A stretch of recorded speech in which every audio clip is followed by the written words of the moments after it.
Hello friends, welcome my channel. BPSC TRE four TGT PGT के लिए most important question लेकर आए हैं हिस्ट्री के, और ये बहुत ही इंपॉर्टेंट क्वेश्चन है एग्जाम्स के लिए। इस चैनल पर डेली ऐसे प्रैक्टिस सेट करवाई जाती है और आगे भी करवाई जाएगी, तो अगर आप चैनल पर नए हैं चैनल को सब्सक्राइब कर लीजिए। इसका हम रेफरेंस देखते हैं। पहला प्रश्न दिया है, वल्लभाचार्य के अनुयायियों ने 1862 से 1863 में किसके विरुद्ध द महाराज लाइबल केस दायर किया था? ऑप्शन ए दिया करसन दास मूलजी, बी है डॉक्टर भाऊ दाजी, सी है धीरज राम दलपत राम, डी है नर्मदा शंकर लाल शंकर। इसका राइट आंसर ऑप्शन नंबर ए सही हो जाएगा। करसन दास मूलजी जो थे, इन्होंने दायर किया था। द महाराज लाइबल केस 1862 से 63 जो ब्रिटिश काल में हुआ था, बॉम्बे हाई कोर्ट में चलाया गया था। इसे जादूनाथ ब्रजरतन जी महाराज ने यह मुकदमा एक सुधारक व पत्रकार करसन दास मूलजी के विरुद्ध सत्य प्रकाश नामक समाचार पत्र में लेख के आधार पर दायर किया गया था। ऑप्शन नंबर ए इसका सही हो जाएगा। नेक्स्ट क्वेश्चन देखते हैं, भारतीय राष्ट्रवाद का पिता किसे कहा जाता है? ऑप्शन ए दिया राजा राम मोहन राय, बी है सुरेंद्र नाथ बनर्जी, सी है लाला लाजपत राय, डी है बाल गंगाधर तिलक। इसका राइट आंसर ऑप्शन नंबर ए हो जाएगा। राजा राम मोहन राय को भारतीय राष्ट्रवाद का पिता कहा जाता है। ठीक है, ऑप्शन नंबर ए इसका सही हो जाएगा। नेक्स्ट क्वेश्चन देखते हैं, प्लासी के युद्ध के बाद सिराजुद्दौला की हत्या किसने की थी? ऑप्शन ए दिया रॉबर्ट क्लाइव, बी है मीरन, सी है मीर जाफर, डी है शौकत जंग। इसका right answer option number B हो जाएगा। मीरन ने हत्या की थी। ठीक है, प्लासी के युद्ध के बाद मीर जाफर के पुत्र मीरन ने मोहम्मद बेग द्वारा सिराजुद्दौला की हत्या करवा दी गई थी। नेक्स्ट क्वेश्चन देखते हैं, स्थायी भूमि व्यवस्था में जमींदारों का हिस्सा होता है, कितना होता था? ऑप्शन ए दिया 1/4, बी दिया 1/6, सी है 1/11, डी है 1/12। इसका राइट आंसर सी सही हो जाएगा। 1/4 जो है जमींदारों के हिस्सा होता था स्थायी भूमि व्यवस्था में। ऑप्शन नंबर इसका सी सही हो जाएगा। नेक्स्ट क्वेश्चन देखते हैं, निम्नलिखित में से कौन रेगुलेटिंग अधिनियम 1773 में उल्लेखित गवर्नर जनरल की परिषद का सदस्य नहीं था? ऑप्शन ए दिया क्लेवरिंग, बी है मानसन, सी है वारवेल, डी है हाइड। इसका right answer option number D सही हो जाएगा। हाइड जो है परिषद का सदस्य नहीं था, बाकी ये सभी थे। ऑप्शन नंबर इसका डी सही हो जाएगा। नेक्स्ट क्वेश्चन देखते हैं, कार्ल मार्क्स व फ्रेडरिक एंगल्स ने कम्युनिस्ट मैनिफेस्टो किस वर्ष में लिखा था? इसका राइट आंसर ऑप्शन नंबर ए हो जाएगा। 1848 में लिखा था। ठीक है, नेक्स्ट क्वेश्चन देखते हैं, मैकमोहन रेखा किस संधि का परिणाम थी? इसका right answer option number D हो जाएगा। शिमला कन्वेंशन 1914। मैकमोहन भारत और तिब्बत के बीच की रेखा यह वर्ष 1914 में शिमला समझौते के परिणाम स्वरूप अस्तित्व में आया था। इस सीमा रेखा का नाम सर हेनरी मैकमोहन के नाम पर रखा गया था। इसकी इस समझौते में महत्वपूर्ण भूमिका थी, इसलिए नाम रखा गया। और ये भारत की तत्कालीन अंग्रेजी सरकार के सचिव, विदेश सचिव भी थे, इसलिए भी मैकमोहन रेखा की लंबाई जो है 890 किलोमीटर। नेक्स्ट क्वेश्चन देखते हैं, पुस्तक at the feet of Mahatma Gandhi के लेखक थे, कौन थे? इसका राइट आंसर हो जाएगा option number A doctor Rajendra Prasad हैं। नेक्स्ट क्वेश्चन देखते हैं, निम्नलिखित में से किसमें नेहरू का विश्वास नहीं था? ऑप्शन ए दिया प्रेस की स्वतंत्रता, बी है बोलने की स्वतंत्रता, सी है धर्मनिरपेक्षता, डी है आर्थिक असमानता। इसका राइट आंसर डी हो जाएगा। आर्थिक असमानता पर विश्वास नहीं था नेहरू को। ठीक है, जवाहरलाल नेहरू प्रारंभ से ही प्रगतिशील एवं आधुनिक विचारों वाले व्यक्ति थे, इसलिए इन्होंने प्रेस की स्वतंत्रता, वाक स्वतंत्रता, धर्मनिरपेक्ष राज आदि के समर्थक थे, लेकिन ये आर्थिक समानता हिताय के समर्थक नहीं थे। नेक्स्ट क्वेश्चन देखते हैं, निम्नलिखित को काल क्रमानुसार लगाते हुए नीचे दी गई कोड को सही उत्तर चुनिए। तो इसका सही कालक्रम नीचे कोड दिया है, तो देख लेते हैं कौन सा सही होगा इसका। ठीक है, दांडी मार्च जो होता है 12 मार्च से 6 अप्रैल 1930 को होता है, 1930 को होता है। और फिर उसके बाद पूना पैक्ट जो समझौता हुआ था वो 1932 में हुआ था।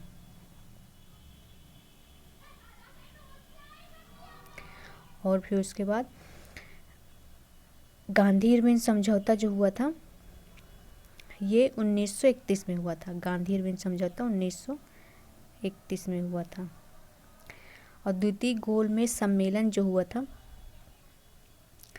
द्वितीय गोलमेज सम्मेलन जो हुआ था ये भी 31 में ही हुआ था, ठीक है, लेकिन ये 7 सितंबर को हुआ था, ठीक है, 7 सितंबर, 31 में ही होता है लेकिन 7 सितंबर को होता है।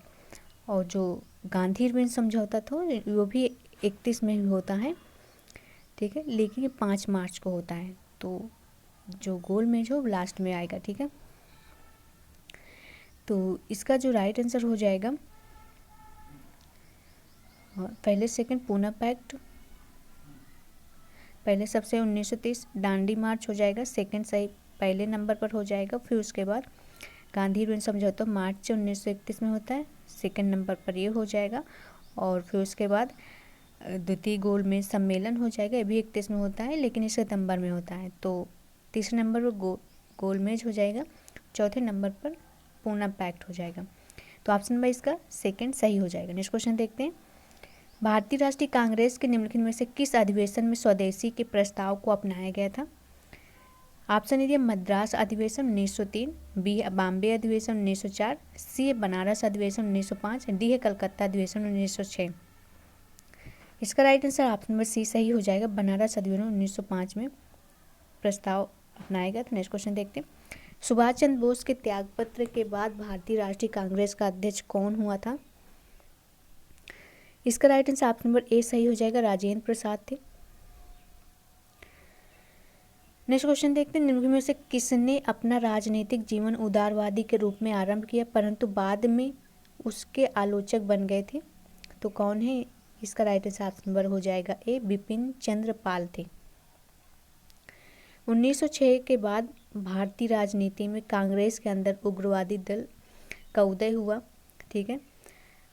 और उग्रवादी विचारधारा के 4 प्रमुख नेता थे। बाल पाल जो कहते हैं, एक बाल गंगाधर तिलक थे और दूसरा लाला लाजपत राय थे और बिपिन चंद्र पाल थे और अरविंद घोष थे। तो ठीक है, इन्हें लाल बाल पाल भी कहते हैं, तो याद रखिएगा। नेक्स्ट क्वेश्चन देखते हैं। भारतीय राष्ट्रीय कांग्रेस के किस अधिवेशन में सरोजनी नायडू इसके अध्यक्ष के रूप में चुनी गई थी? इसका right answer option number C सही हो जाए, कानपुर अधिवेशन 1925 में। नेक्स्ट है 1906 में बम्बई में किसने डिप्रेस्ड क्लास मिशन सोसाइटी की स्थापना की थी? इसका राइट आंसर हो जाएगा option number D, V R. Shinde ने की थी। नेक्स्ट क्वेश्चन देखते हैं। त्रिपुरी जहां सन 1939 का विख्यात कांग्रेस अधिवेशन हुआ था, कहाँ स्थित है? इसका right answer option number C सही हो जाएगा, मध्य प्रदेश में स्थित है। नेक्स्ट है 1904 में किसने कहा था कि संयुक्त बंगाल एक शक्ति है, विभाजित बंगाल कई भिन्न रास्तों पर चलेगा? तो किसने कहा था? इसका राइट आंसर बी हो जाएगा, हर्बर्ट रिसले ने कहा था। 6 दिसंबर 1904 को ब्रिटेन की सरकार में भारत के सचिव हर्बर्ट होप रिसले ने बंगाल विभाजन के अवसर पर कहा था कि संयुक्त बंगाल एक शक्ति है, विभाजित होने के बाद यह विभिन्न रास्तों पर चलेगा, ठीक है। नेक्स्ट क्वेश्चन देखते हैं। बंगाल की वामपंथी नेताओं ने 1942 में निम्न में से किस संगठन की स्थापना की थी? इसका right answer option number D सही हो जाएगा, महिला आत्मरक्षण समिति की स्थापना की थी। नेक्स्ट देखते हैं। निम्न में से कौन सा युग्म सही ढंग से सुमेलित नहीं है? कौन सा युग्म सही ढंग से सुमेलित नहीं है? चटगांव शस्त्रागार हमला सूर्यसेन, ठीक है। काकोरी षड्यंत्र अशफाक उल्ला भी ठीक है। लाहौर षड्यंत्र केस जतिन दास भी सही। मेरठ षड्यंत्र केस जो है मिर्जा अब्बास नहीं होगा। इसमें से ऑप्शन नंबर डी सही हो जाएगा क्योंकि यही गलत दिया गया है, ठीक है। मेरठ षड्यंत्र केस के जो मार्च 1929 में ब्रिटिश सरकार ने 31 श्रमिक नेताओं को बंदी बना लिया गया था, मेरठ लाकर उन पर मुकदमा चलाया गया था। इसमें 3 ब्रिटिश साम्यवादी थे, फिलिप स्प्रेट, बैन ब्रेडले और लेस्टर हचिंसन, ठीक है। इन तीनों ब्रिटिश कम्युनिस्टों को भारत में निष्कासित कर दिया गया था। इस केस से फंसे कैदियों को बचाने के लिए जवाहरलाल नेहरू, M.A. अंसारी, कैलाश नाथ काटजू और M.C. छागला ने पैरवी की थी। तो मिर्जा अब्बास नहीं होगा। ठीक है, नेक्स्ट क्वेश्चन देखते हैं। बंग भंग विरोधी आंदोलन के दौरान कर्नाइल सर्कुलर संबंधित है, किससे संबंधित है? इसका राइट आंसर सी सही हो जाएगा, शिक्षण संस्थाओं से संबंधित है। नेक्स्ट क्वेश्चन देखते हैं। निम्न में से कौन सा अधिनियम था जिसने लोगों की भावनाओं को इस तरह भड़काया जिसके परिणाम स्वरूप जलियांवाला बाग हत्याकांड हुआ? तो कौन था? रॉलेट एक्ट था। ऑप्शन नंबर इसका सी सही हो जाएगा। ठीक है, भारत में क्रांतिकारियों के प्रभाव को कम करने के लिए 1917 में सिडनी रॉलेट की अध्यक्षता वाली कमेटी ने 1919 में अपने सुझाव दिए। इसमें से किसी भी क्या होता था रॉलेट एक्ट में, कोई भी मतलब संदेह के आधार पर किसी व्यक्ति को गिरफ्तार कर लिया जाता था और सरकार जब तक चाहे उसे रख सकती थी। ठीक है, बिना किसी सबूत के उसे उठा लिया जाता था।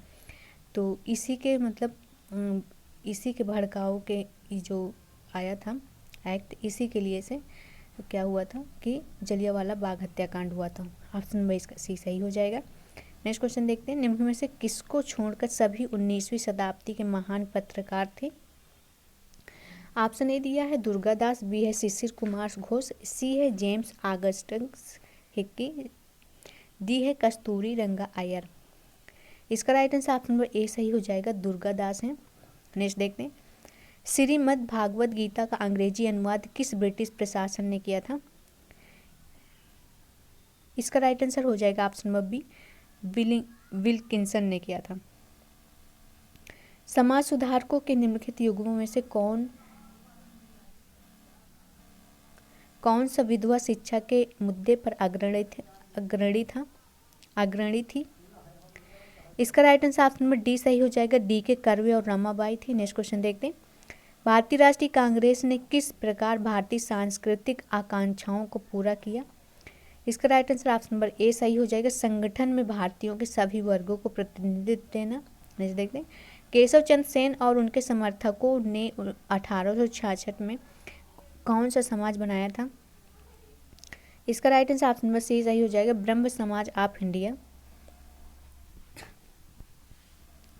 नेक्स्ट क्वेश्चन देखते हैं। निम्न में से कौन सा प्रदेश भारत में सैनिकों की पौधशाला कहलाता था? इसका right answer option number C हो जाएगा, अवध। नेक्स्ट देखते हैं। निम्न में से किस अधिनियम के द्वारा नियंत्रण मंडल की व्यवस्था की गई थी? किस अधिनियम के द्वारा की गई थी? इसका राइट आंसर बी हो जाएगा, पिट का भारत अधिनियम 1784 के तहत। नेक्स्ट देखते हैं। वह गवर्नर जनरल जिसने अदालतों में क्षेत्रीय भाषाओं को शुरू करवाया था, तो कौन था? इसका राइट आंसर ए हो जाएगा, विलियम बेंटिंग था। नेक्स्ट देखते हैं। निम्न में आयोगों को कालक्रम में लगाइए और नीचे दिए गए कोटों के सही उत्तर का चयन कीजिए। तो चलिए इसका देखते हैं। सेड्रल आयोग 1917 हो जाएगा। राधा कृष्णन आयोग 1948 से 49।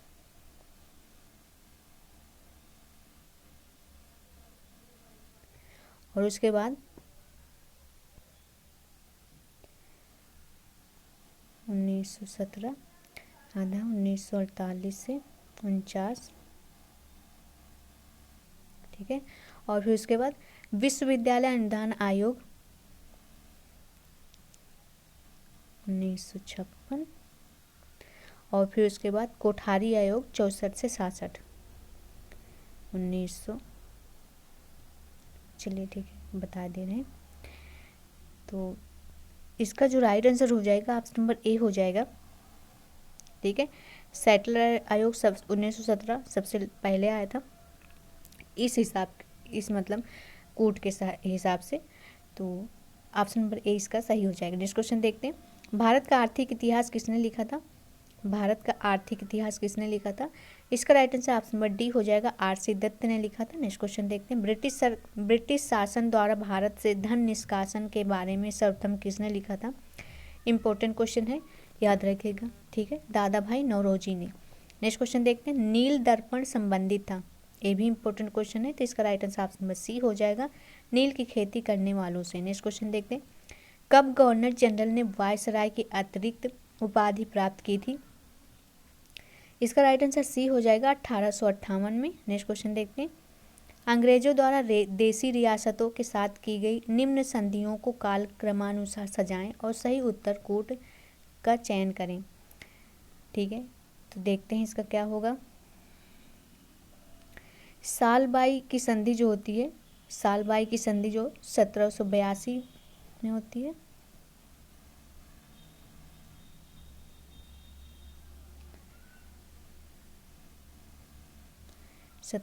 में, और फिर उसके बाद बेसिन की जो संधि होती है 1802 में, 1802 में होती है। और फिर उसके बाद श्रीरंगपट्टनम की संधि 1792 में, 1792 में होती है। और फिर उसके बाद इलाहाबाद की कड़ा संधि जो होती है वो 1765 में। तो इस हिसाब से इसका जो हो जाएगा, सबसे पहले हो जाएगा 1765 इलाहाबाद की संधि एक नंबर पर हो जाएगा। फिर 1792 में हो जाएगा, 1782 हो जाएगा सालबाई की संधि सेकंड नंबर पर हो जाएगा। और फिर 1792 थर्ड नंबर पर हो जाएगा, फोर्थ नंबर पर बेसिन हो जाएगा। तो डी जो हो जाएगा डी ए, हाँ ऑप्शन नंबर ए इसका सही हो जाएगा। नेक्स्ट क्वेश्चन देखते हैं। 18वीं शताब्दी में निम्नलिखित क्षेत्रों में से किस क्षेत्र में ब्रिटिश ईस्ट इंडियन कंपनी ने रैयतवाड़ी व्यवस्था लागू की थी? इसका राइट आंसर हो जाएगा ऑप्शन नंबर ए बॉम्बे तथा मद्रास प्रेसिडेंसी में। नेक्स्ट क्वेश्चन देखते हैं। सिराजुद्दौला द्वारा कब फोर्ट विलियम्स पर कब्जा कर लिया गया था? इसका राइट आंसर ऑप्शन नंबर ए हो जाएगा 1756 में। नेक्स्ट है, भारत में किस उत्पाद की शुरुआत पुर्तगालियों द्वारा नहीं की गई थी? इसका राइट आंसर हो जाएगा ऑप्शन नंबर बी पान की, इन सभी की गई थी। नेक्स्ट क्वेश्चन देखते हैं। अकबर कालीन किन भवनों की स्थापत्य योजना को बौद्ध स्थापत्य से प्रेरणा मिली थी? ऑप्शन ए दिया फतेहपुर सीकरी का पंचमहल, सेकंड दिया है सिकंदरा में अकबर का मकबरा। तो ये दोनों की मिली थी, ऑप्शन नंबर इसका सी सही हो जाएगा। नेक्स्ट क्वेश्चन देखते हैं। फर्स्ट तालिका को सेकंड में मिलाइए, तो इसका मिलान कर लेते हैं। चांदी का टका जो है इल्तुतमिश हो जाएगा इसका, इसने जारी किया था। दीवान ए अमीर को ही किससे संबंधित है? मोहम्मद बिन तुगलक से है। दार उल सफा जो है फिरोज तुगलक से है। सहना मंडी जो है वो अलाउद्दीन से संबंधित है। ए का हो जाएगा थर्ड, बी का हो जाएगा फोर, ए का थर्ड बी का फोर, ए का थर्ड बी का फोर, सी का हो जाएगा दार उल सफा फिरोज तुगलक, सी का वन। ऑप्शन नंबर इसका सेकंड बी सही हो जाएगा। ठीक है, तो आज के लिए इतना। मिलते नेक्स्ट वीडियो में। अगर वीडियो अच्छी लगी हो तो लाइक कर दीजिएगा और चैनल को सब्सक्राइब कर लीजिएगा और कमेंट करके ज़रूर बताइएगा कैसे लगी वीडियो।